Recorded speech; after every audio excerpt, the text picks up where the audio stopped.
Bengaluru South is a high-profile constituency. It has names like Nandan Nilekani, Narayan Murthy, Sudha Murthy, Anil Kumble, Kicha Sudeep and various other celebrities.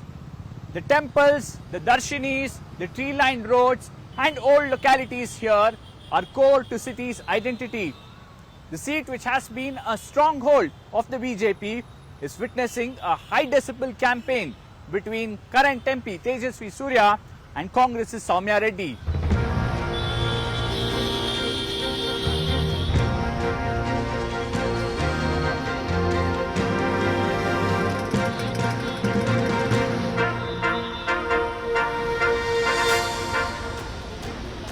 Tejasvi Surya's campaign revolves around Prime Minister Modi and his government schemes and its beneficiaries here in the constituency.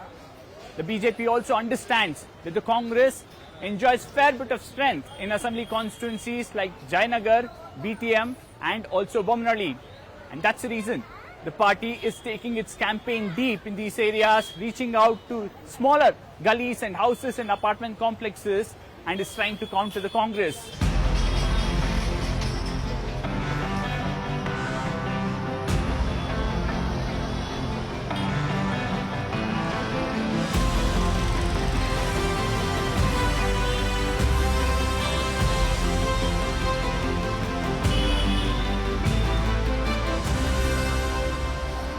Ever since this Congress government came, that the guarantees of this Congress government, 5 guarantees, they will be a game changer.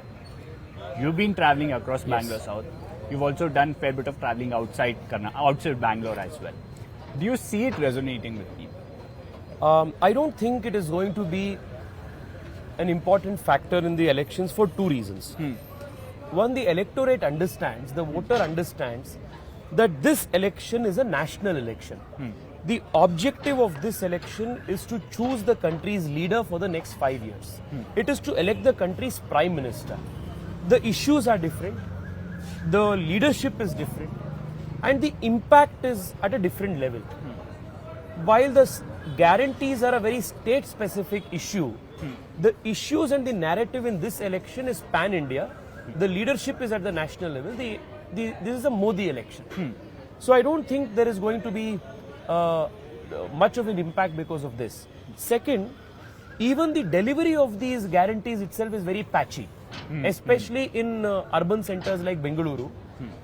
The delivery of the guarantees is also very patchy. So the track record of delivery, the track record of governance is also something that the voter will contrast his experience with. Whereas he is also a beneficiary of Narendra Modi guarantees. Let me give you just 3 statistics on welfare schemes of the Prime Minister that have greatly resonated with voters of Bengaluru South. Our constituency has a large number of elderly people. Yes. It also has a large number of lower middle class and middle class people. So I started expanding the Janaushadhi Kendra network since the last 5 years.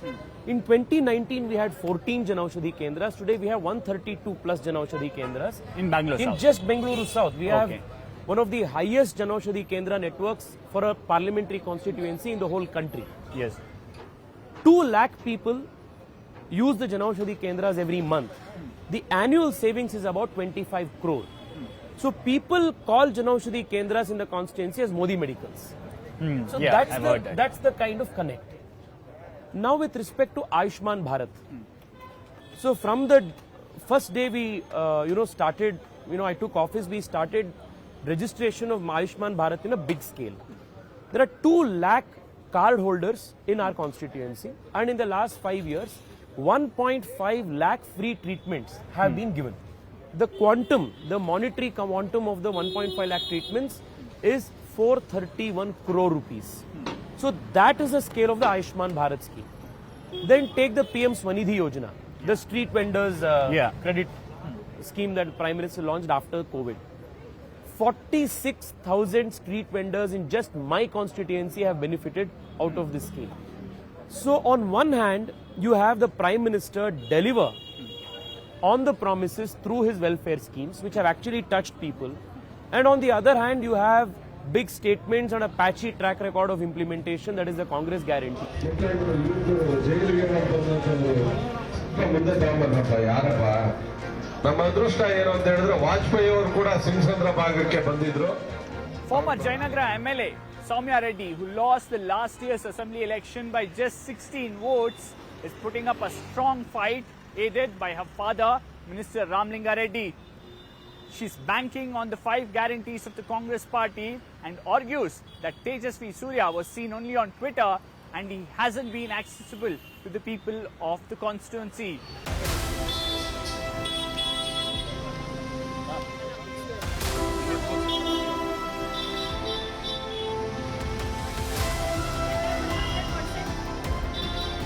You know, people expect elected representatives to be, one, accessible. Two, you need to kind of, speak up. Your sole responsibility, first of all, is for your voters, for your constituents. But the person's been completely like MIA. And we've only been like seeing him on Twitter and just doing some publicity stunts. And so people also, especially of our own state, are quite upset. You've seen that, the amount of like tax, the amount of money that we are contributing, GST and everything. We've seen so much debate around guarantees in the run-up to the election. The BJP says forget Congress's guarantee, it's Prime Minister's guarantee that works. But Congress government, ever since coming to power, has efficiently implemented these 5 guarantees. How much of an impact will it have? Did you just say BJP's guarantee? Modi's guarantee, they say. What is Modi's guarantee? They gave a guarantee of 2 crore jobs every year. What happened to that? They gave a guarantee of doubling MSP for farmers. What happened to that?